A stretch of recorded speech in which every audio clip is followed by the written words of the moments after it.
Hi friends, আসসালামু আলাইকুম। One spoon রেসিপিতে আপনাদের সবাইকে স্বাগতম। আজকে আমি আপনাদের জন্য একটি মাছের রেসিপি নিয়ে হাজির হয়েছি। মাছে ভাতে বাঙালি, এই কথাটা যেমন সত্য, আরেকটা কথাও কিন্তু সত্য, সেটা হচ্ছে আমরা কিন্তু খুব ভালো মাছ রান্না করতে পারি। দেখতে যেমন সুন্দর, খেতে অত্যন্ত সুস্বাদু মজাদার এই মাছটির নাম হচ্ছে ছুরি মাছ। ছুরি মাছ সাধারণত আমরা শুটকি হিসাবে খেতে বেশি পছন্দ করি। চট্টগ্রামের অত্যন্ত মজাদার একটা শুটকির মধ্যে ছুরি শুটকিটা আছে, আর সেই শুটকির মাছটা দিয়েই আজকে আমি মাছটা রান্না করেছি। এটার নাম হচ্ছে ছুরি মাছ।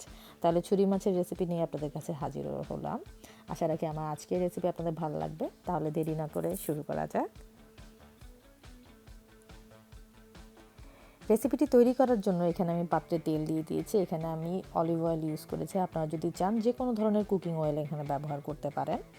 এখানে আপনি চাইলে সানফ্লাওয়ার অয়েলও ব্যবহার করতে পারেন। এই মাছটাকে আমি আজকে খুব বেশি পেঁয়াজ দিয়ে রান্না করব। এখানে আমি প্রায় 1 কাপের মতন পেঁয়াজ কুচি দিয়েছি। আপনারা যদি চান এর চেয়ে কমও দিতে পারেন। সাথে আমি দিয়ে দিচ্ছি টমেটো। একটা বড় টমেটোকে আমি ছোট ছোট স্লাইস করে কুটেছি, যেটা 3 ভাগের 2 ভাগ আমি এখানে দিয়ে দিচ্ছি এবং এটাকে খুব ভালো করে নেড়ে চেড়ে ভেজে দিব লো ফ্লেমে। এখানে আমি পুরো রান্নাটাই লো ফ্লেমে করব। লো ফ্লেমে রান্না করতে সময় একটু বেশি লাগলেও কিন্তু রান্নাটা খুব মজাদার হয়। আমার রেসিপিগুলো যদি আপনাদের ভালো লেগে থাকে তাহলে অবশ্যই লাইকস কমেন্ট করবেন, এবং যদি রান্না করে থাকেন তাহলে ছবি তুলে আমার ফেসবুক পেজে শেয়ার করবেন, আমার দেখতে ভালো লাগবে। এখন আমি এটাকে খুব ভালো করে নেড়ে চেড়ে একটু ভেজে নেব প্রায় 5 মিনিটের মতো। 5 মিনিট পর এখানে আমি এটার সাথে মিশিয়ে দেব একটা পেস্ট, সেটা হচ্ছে আদা, রসুন এবং কাঁচামরিচকে এবং আমি পেস্ট করে নিয়েছি। আপনারা যদি চান কাঁচামরিচটা স্কিপ করে সির্ফ আদা কিংবা রসুন দিয়েও করতে পারেন। এখানে আমি কাঁচামরিচটাকে ব্লেন্ড করেছি এই কারণে, যেহেতু আমি কাঁচামরিচ ফালি দিব না।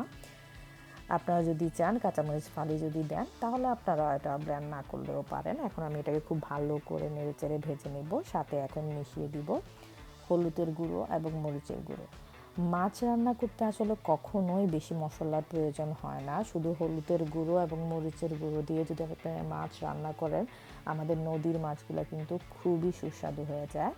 এখানে আমি দিয়ে দিচ্ছি পরিমাণ মতন লবণটা দিয়ে একটু পানি দিব। পানি দিয়ে এটাকে ভালো মতন কষিয়ে নেওয়ার জন্য এটাকে ভালো করে নেড়ে চেড়ে দিব এবং অপেক্ষা করব 2 মিনিটের মতন, যাতে তেলটা উঠে আসে। আমার রেসিপিগুলো যদি আপনাদের ভালো লেগে থাকে তাহলে অবশ্যই লাইকস কমেন্ট শেয়ার করবেন এবং কমেন্ট করবেন যে আমার ভিডিওর পিকচার কোয়ালিটিটা কেমন আসছে, তাহলে আমার জন্য খুব বেশি উপকার হয়। এখানে আমি ঢাকনি দিয়ে অপেক্ষা করব 2 মিনিটের মতন। যেহেতু তেলটা উঠে আসছে, ঠিক এই অবস্থায় এখানে আমি মাছটা দিয়ে নিব। এখানে আমি ছুরি মাছটাকে খুব ভালো করে ধুয়ে নিয়েছি। ছুরি মাছের মধ্যে কিন্তু যথেষ্ট গন্ধ থাকে এবং ছুরি মাছে কিন্তু আমিষ থাকে না।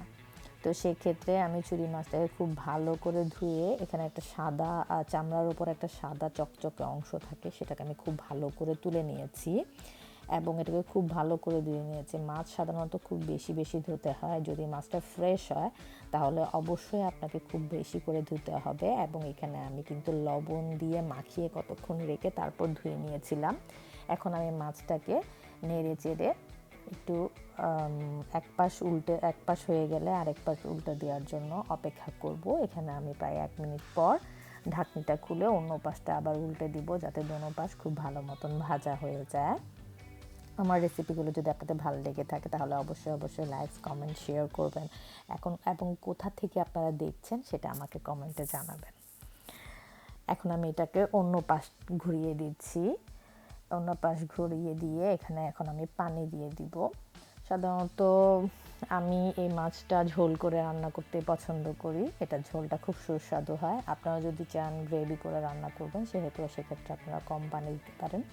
এখানে আমি প্রায় 1 কাপের মতন পানি দিয়েছি, যাতে মাছগুলো খুব ভালো মতন ডুবে যায়।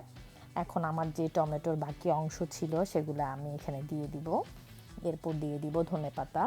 টমেটো আর ধনেপাতা এই পর্যায়ে দেওয়ার কারণ হচ্ছে, যখন মাছটা সেদ্ধ হবে তখন মাছের সাথে টমেটো এবং ধনেপাতার স্বাদটা খুব ভালো মতন ঢুকে যাবে এবং এটা তখন খেতে আরও বেশি সুস্বাদু লাগবে। এখন আমি এখানে ধনেপাতা দিয়ে দিচ্ছি। ধনেপাতা দিয়ে এখানে ঢাকনি লাগিয়ে দিব। অপেক্ষা করব যাতে মাছটা রান্না হয়ে যায়। আমার রেসিপিগুলো যদি আপনাদের ভালো লেগে থাকে তাহলে অবশ্যই লাইক, কমেন্ট, শেয়ার করতে ভুলবেন না।